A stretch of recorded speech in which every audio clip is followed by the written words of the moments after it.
என் பேரை சொல்லி நீ வந்து பேசு என்று சொன்னார்.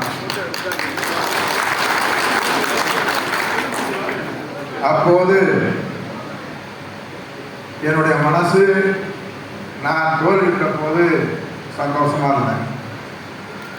பரவாயில்ல சொன்னார் நம்முடைய முன்னாள் சட்டமன்ற உறுப்பினர் தமிழன் சொல்லும்போது,